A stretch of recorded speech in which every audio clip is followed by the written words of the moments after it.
Spinal fluid आहे. पण सब अरॅक्नॉइड स्पेसमध्ये फ्लुइड कुठून येणार आहे? तर हे जे ओपनिंग्ज आहेत त्यांच्यामधून फ्लुइड बाहेर येणार. म्हणजे सब अरॅक्नॉइड स्पेसमध्ये जे फ्लुइड आहे ते इथून बाहेर येत असतं. तर व्हेंट्रिकल्स ऑफ ब्रेन असा जर क्वेश्चन आपल्याला विचारला तर त्याविषयी डिटेल माहिती आपल्याला असली पाहिजे. हे झाले सगळे व्हेंट्रिकल्स. आता एकत्र तुम्हाला सगळे हे सांगितलेले आहेत. व्हेंट्रिकल्स याप्रमाणे झाले.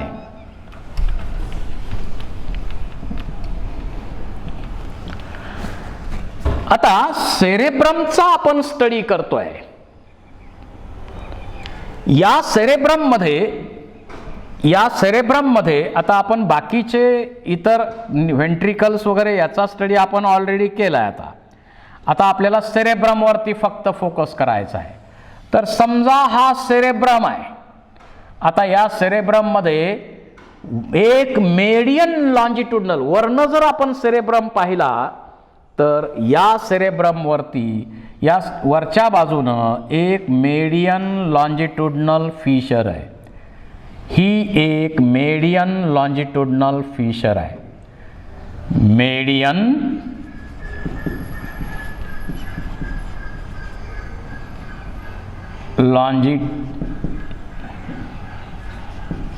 लॉन्जिट्युडनल फिशर आहे.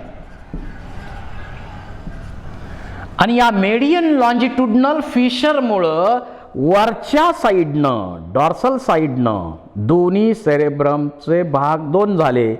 हे झालं लेफ्ट सेरेब्रल हेमिस्फियर आणि हे झालं right cerebral hemisphere. So due to median longitudinal fissure, cerebrum is divided into two half parts. Half पार्टलाच हेमिस्फियर म्हणतो आपण. आणि ते सेरेब्रमचे हेमिस्फियर आहेत. लेफ्ट सेरेब्रल हेमिस्फियर आणि राईट सेरेब्रल हेमिस्फियर. हे डॉर्सल साइडनं झालं.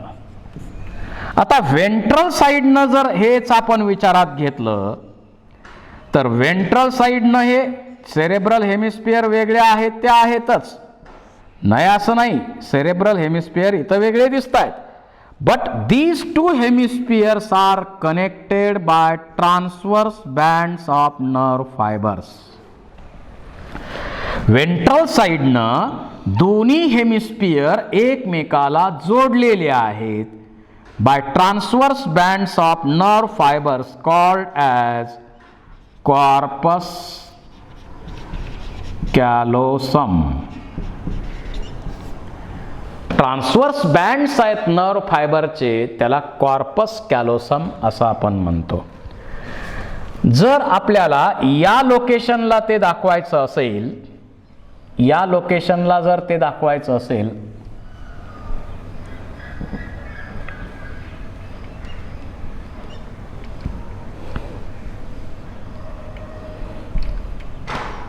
जर आपल्याला या लोकेशनला ते दाखवायचं असेल तर कॉर्पस कॅलोसम या पद्धतीनं इथं आहे. जेनोस्प्लेनियम हे त्याचे महत्वाचे पार्ट आहेत. Presence of corpus callosum is a characteristic feature, diagnostic character of mammals. कारण मॅमल सोडून बाकीच्यांमध्ये कॉर्पस कॅलोसम नसतं. तर आपल्यामध्ये वरच्या बाजूनं दोन्ही हेमिस्फियर वेगळे आहेत, पण व्हेंट्रल साइडनं मात्र दोन्ही हेमिस्फियर एकमेकाला जोडलेले असतात. कॉर्पस कॅलोसमनं ते जोडलेले आहेत. हे आपल्याला माहीत असलं पाहिजे. नर्व फायबर्स आहेत, शेवटी ते नर्व फायबर्स आहेत, एक्झॉन आहेत. फक्त ट्रान्सवर्स बँड्स आहेत नर्व फायबरचे आणि जेनोस्प्लेनियम असे त्याला पार्ट नाव दिले. आता दोन्ही हेमिस्फियर तर वेगळे झालेत मेडियन लॉन्जिट्युडनल फिशरनं, पण आपल्याला माहिती आहे त्याच्यामध्ये गायराय सल्साय गायराय सल्साय गायराय सल्साय आहेतच. इथं फक्त आपण ते दाखवत नाही गायराय सल्साय, तर 3 सल्साय त्यातल्या आणखी डीप असतात 2, आणि इकडची एक 3 सल्साय जास्त डीप आहे प्रत्येक हेमिस्फिअरमध्ये.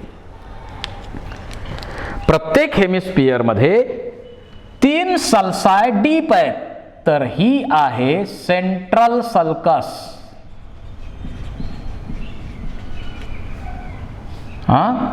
त्यानंतर इकडची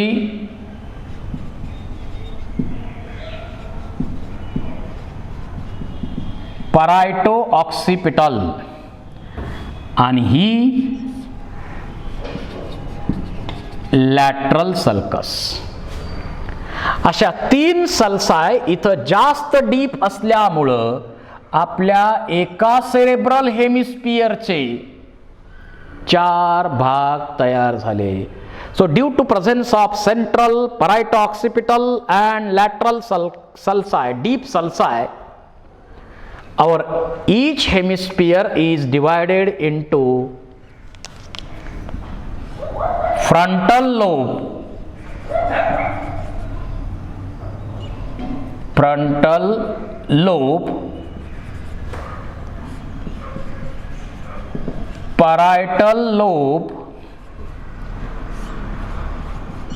occipital lobe, आणि इथं साईडचा आहे हा टेम्पोरल लोब. तसं तर 5th लोब सुद्धा आपल्यामध्ये आहे. तो हिडन आहे. त्याचं नाव आहे इन्शुला. हिडन असलेला 5th लोब जो आहे त्याला आपण म्हणतो इन्शुला. मेजर लोब 3 आहेत.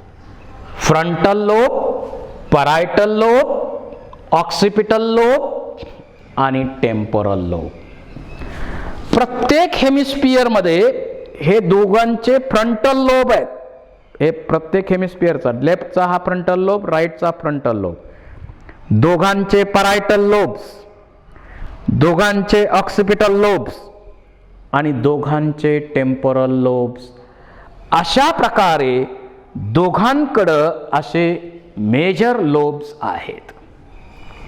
हे मेजर लोब्स दोघांकडं आहेत.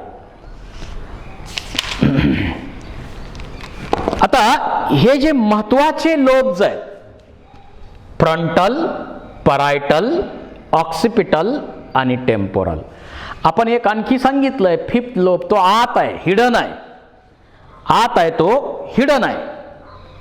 आणि हे जे लोब्स आहेत यांच्याकडं ग्रे मॅटरचे असे मासेस मासेस मासेस मासेस असतात.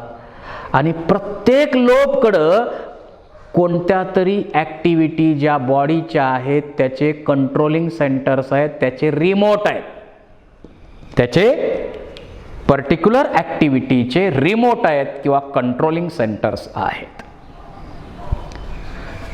आता फ्रंटल लोबचा विचार करा. फ्रंटल लोबचा विचार करा. या फ्रंटल लोबकडे कशाचे सेंटर आहेत? या फ्रंटल लोबकडे प्रीमोटार एरिया,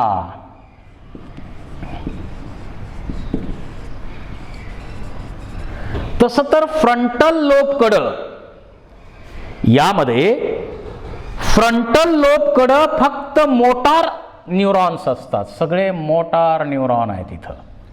आणि बाकीच्या सगळ्यांकडं, बाकीचे सगळे लोब जे आहेत त्यांच्याकडं इथं फक्त मोटार न्यूरॉन आहेत. इकडं सेन्सरी न्यूरॉन आहेत, इकडं सेन्सरी न्यूरॉन आहेत, इकडं पण सेन्सरी न्यूरॉन आहेत. So only frontal lobe have motor neurons while all lobes have sensory neuron. फक्त सेन्सरी किंवा फक्त मोटार आहेत का? नाही. तरी सुद्धा मोटार बरोबर इथं असोसिएशन न्यूरॉन सुद्धा आहेत. इथं सुद्धा असोसिएशन न्यूरॉन आहेत.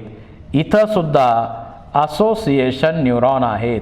इथं सुद्धा असोसिएशन न्यूरॉन्स आहेत. सगळीकडं असोसिएशन न्यूरॉन तर आहेत, प्रत्येक लोबमध्ये आहेत. कारण ॲनालिसिस करायचं काम कोणाचं आहे तर त्या असोसिएशन एरियाचं आहे. असोसिएशन न्यूरॉनचं ॲनालिसिस करणं काम आहे. ते सगळ्या लोबमध्ये असणारच आहेत, पण मेनली इथं फ्रंटल लोबमध्ये मोटार आणि बाकीच्यामध्ये सेन्सरी न्यूरॉन्स आहेत. आता कंट्रोल्स आपण पाहतोय, सेंटर्स पाहतोय. जसं फ्रंटल लोबमध्ये कशाचे सेंटर्स आहेत? प्री मोटार एरिया एक आहे. Pre motor area. फ्रंटल लोबमध्ये महत्वाचे कंट्रोलिंग सेंटर कशाचे आहेत तर प्री मोटार एरिया. आणि प्री मोटार एरियाचं काम काय? इनव्हॉलंटरी मसल मोमेंट्स. इनव्हॉलंटरी muscle moments. आपल्यामध्ये ज्या इनव्हॉलंटरी मसल मोमेंट्स होतात, मग आपलं इनव्हॉलंटरी मसल मोमेंटमध्ये सगळे जे व्हिसरल ऑर्गन्स आहेत, आता हार्ट म्हणा बाकीचे सगळे व्हिसरल ऑर्गनमध्ये ज्या मोमेंट्स होतात तिथं इनव्हॉलंटरी मोमेंट्स आहेत. आणि त्याचं कंट्रोल, आता हार्टचं कंट्रोल वेगळं आहे थोडं, परंतु बाकीच्या व्हिसरल ऑर्गनच्या ज्या मोमेंट्स आहेत त्यावर कंट्रोल कोणाचा आहे तर प्री मोटार एरिया हा त्याचा रिमोट आहे. हा रिमोट इथं बसून मेंदूमध्ये राहून बॉडीच्या सगळ्या भागातल्या इनव्हॉलंटरी मसल मोमेंट कंट्रोल करणार. त्याच्या मागच आहे मोटार एरिया. इथं आता मी हे पुसतो मी आता. इथं त्याच्या मागच आहे मोटार एरिया. इथं आहे मोटार, हा प्री मोटार झाला, याला आपण मोटार एरिया म्हणू. आता मोटार एरिया म्हटल्यावर व्हॉलंटरी मसल मोमेंट ज्या आहेत त्याचा कंट्रोल याच्याकडनं आहे.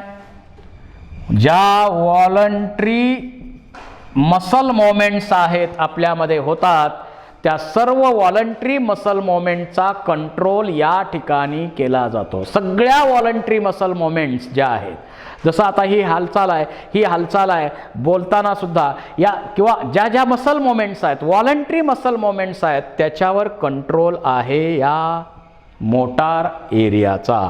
रिमोट आहे तो तिथला. त्याचबरोबर इथं आणखी एक महत्वाचा एरिया आहे ब्रोका एरिया. तर तो दोन्ही हेमिस्फिअर कडे नसतो, याला आपण ब्रोका एरिया म्हणू. तो दोन्ही हेमिस्फिअर कडे नाही, जनरली लेफ्ट हेमिस्फिअर. आणि फार कमी लोक आहेत की त्यांच्या राईट हेमिस्फिअर कडे असेल. ब्रोका एरिया इथं आहे. जे राईट हँडेड पर्सन्स आहेत त्यांचा 100% ब्रोका एरिया या ठिकाणी आहे. आणि जे लेफ्टी असतील काही तर त्यांच्यामध्ये मात्र थोड्याफार लोकांमध्ये इकडं असेल तो. But only one Broca area is present mostly in left hemisphere. आणि ब्रोका एरिया हा मोटार स्पीच एरिया आहे. मोटार स्पीच एरिया आहे. म्हणजे आपल्या मेंदूमध्ये जे विचार येतात, जसं आता मी टीचिंग करतोय, टीचिंग करताना माझ्या ब्रेनमध्ये काय तुम्हाला शिकवायचंय, कशाचं स्ट्रक्चर शिकवायचंय त्याचे विचार भरलेले आहेत. आणि मग त्या थॉट्सचं कन्व्हर्जन स्पीचमध्ये केलं जातं.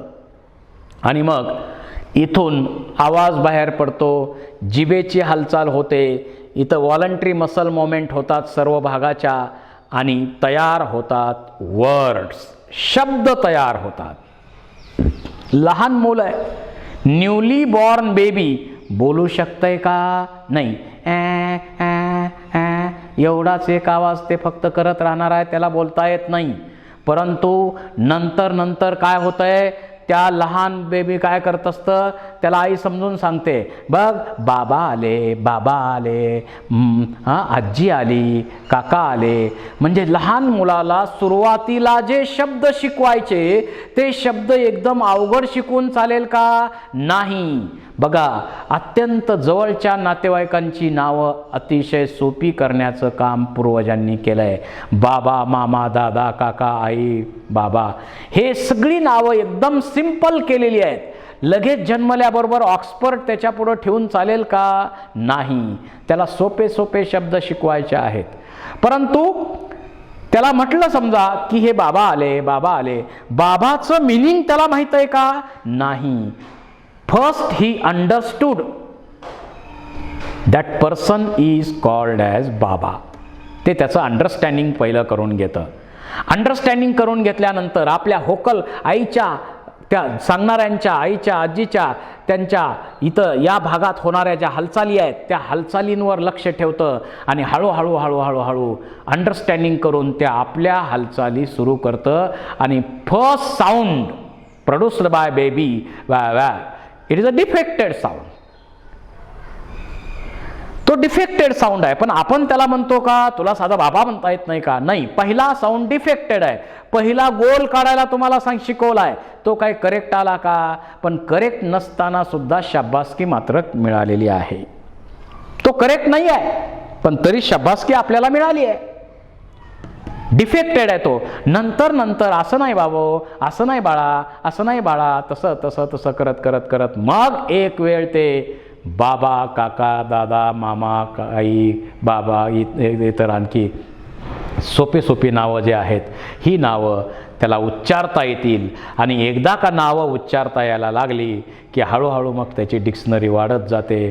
कुटुंबातली डिक्शनरी वेगळी आणि बाहेर पडल्यानंतर, शाळेत गेल्यानंतर त्याचे मित्रमैत्रिणी यांच्यामधली डिरेक्टरी तर एकदम जबरदस्त त्याच्यामध्ये निर्माण होते. सो ब्रोका एरिया, ब्रोका नावाच्या सायंटिस्टवरनं ते नाव दिलेलं आहे. ज्या व्यक्ती आणि बोलण्यासाठी ऐकता येणं गरजेचं आहे. जो बहिरा आहे तो मुका असणार आहे, कारण त्याला बोलता येणार नाही,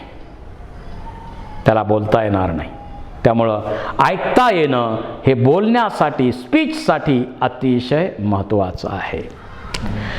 त्याचबरोबर इथं असोसिएशन एरिया आहे. असोसिएशन न्यूरॉन्स आहेत इथं भरपूर. त्यांचं काम काय? इंटरप्रिटेशन, ॲनालिसिस करणं. मग इथं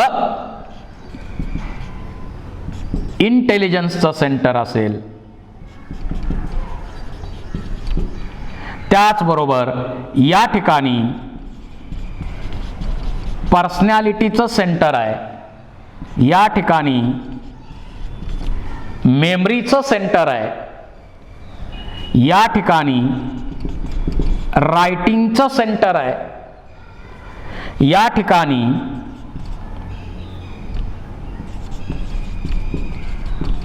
अंडरस्टँडिंगचं सेंटर आहे, या ठिकाणी रिझनिंगचं सेंटर आहे. असे अतिशय महत्त्वाचे कंट्रोलिंग सेंटर्स. रीडिंगचं सेंटर आहे.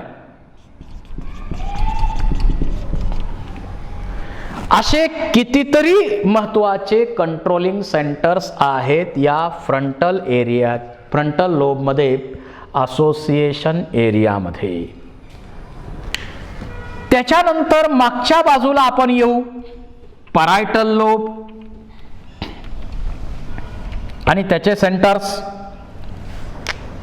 Parietal lobe,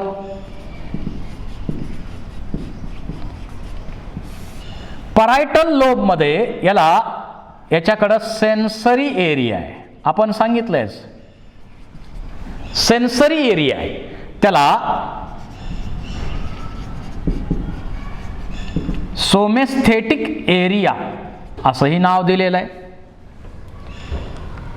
सोमेस्थेटिक area sensory area आहे. याच्याकडं पेन, टेम्परेचर, टच, प्रेशर असे अनेक महत्त्वाचे कंट्रोलिंग सेंटर्स या म्हणजे आपल्याला पेन्स जाणवतात किंवा टेम्परेचरची जाणीव असो, टच, लाईट टच असो, डीप असो, प्रेशर असो, या सर्वांची जाणीव आपल्याला जी होते त्यांच्याकडं हे सेन्सरी एरिया इथं आहेत. त्याचबरोबर दुसरा एरिया वेरिनेक्स एरिया हा सेन्सरी स्पीच एरिया आहे.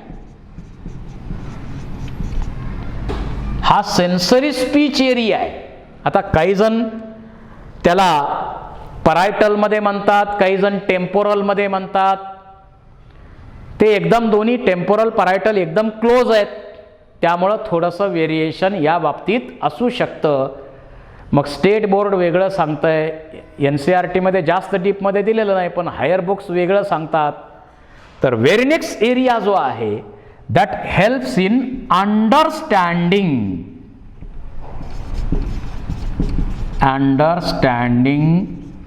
Of speech.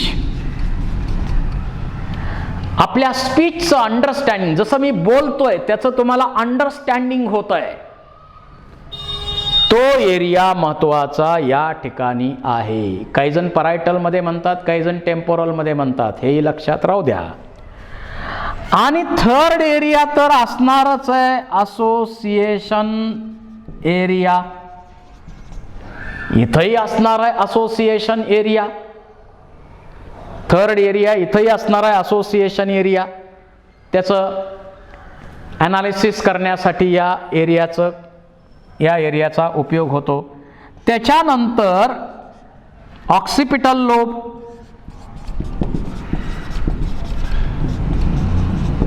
या ऑक्सिपिटल लोब माग आहे हा ऑक्सिपिटल लोब, परंतु या ऑक्सिपिटल लोबकडं आपल्या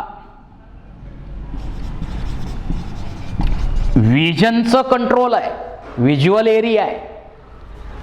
व्हिज्युअल एरिया आहे तोही सेन्सरी एरियाचा आहे. हा पण सेन्सरी एरिया आहे. आणि त्याच्या बरोबरीनं असोसिएशन एरिया सुद्धा आहे. त्याच्या बरोबरीनं असोसिएशन एरिया सुद्धा आहे. त्यानंतर टेम्पोरल लोब. आता इथं सुद्धा सेन्सरी एरिया आहेत म्हणून सांगितलंय आपण. याच्याकडे सुद्धा सेन्सरी एरिया आहेत. मग हे सेन्सरी एरिया कशा कशाचे आहेत, कोणकोणते सेन्सेशन्स. इथं आपल्याला स्मेलचं सेन्सेशन होतं. इथं आपल्याला टेस्टचं सेन्सेशन होतं. काही जणांनी टेस्टचा एरिया वरती पण सांगितलाय परायटल मध्ये. थोडंसं व्हेरिएशन आहे पण आपण लक्षात असू द्या. आणि त्याचबरोबर अतिशय महत्वाचा इथं एरिया आणखी आहे ऑडिटरी एरिया. ऐकणं, त्याचं पण कंट्रोलिंग सेंटर या ठिकाणी आहे. ऑडिटरी एरिया हे महत्वाचे सेंटर्स त्या ठिकाणी आहेत. आणि यांच्याबरोबर आता असोसिएशन एरिया तर सगळीकडे आहे, आपण सांगितलेलंच आहे. या सगळ्यांचा असोसिएशन एरिया तर असणारच आहे. तर अशा प्रकारचे महत्वाचे कंट्रोलिंग सेंटर्स आपल्या प्रत्येक हेमिस्फिअरकडे असतात. अशा प्रकारचे कंट्रोलिंग सेंटर्स आपल्या प्रत्येक हेमिस्फिअरकडे आहेत.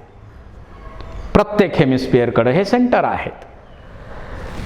फिफ्थ लोब आपण सांगितलंय इन्शुला. पाचवा लोब सांगितलाय आपण इन्शुला म्हणून. त्याचे बाकीचे डिटेल्स काय आपल्याला गरजेचे नाहीत. इन्शुला आपल्या लक्षात असू द्या, हिडन आहे तो, आत आहे. तर या दोन्ही ब्रेनमध्ये काही फरक आपल्याला लक्षात येतो का? म्हणजे लेफ्ट हेमिस्फिअर आणि राईट हेमिस्फिअरमध्ये काही सेपरेशन आहे का?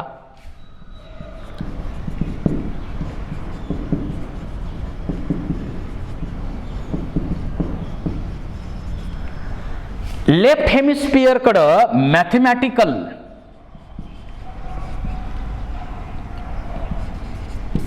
थिंकिंग जास्त आहे, न्यूमेरिकल्स गणित करणे याची ॲबिलिटी लेफ्ट हेमिस्फिअरकडं जास्त आहे.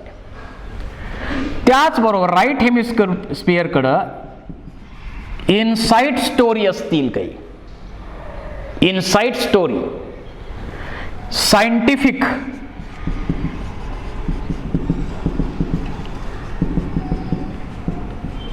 ॲटिट्यूड असेल, सायंटिफिक काही स्टडी करायचं असेल, त्याचे जास्त ते काम राईट हेमिस्फिअरकडे आहे.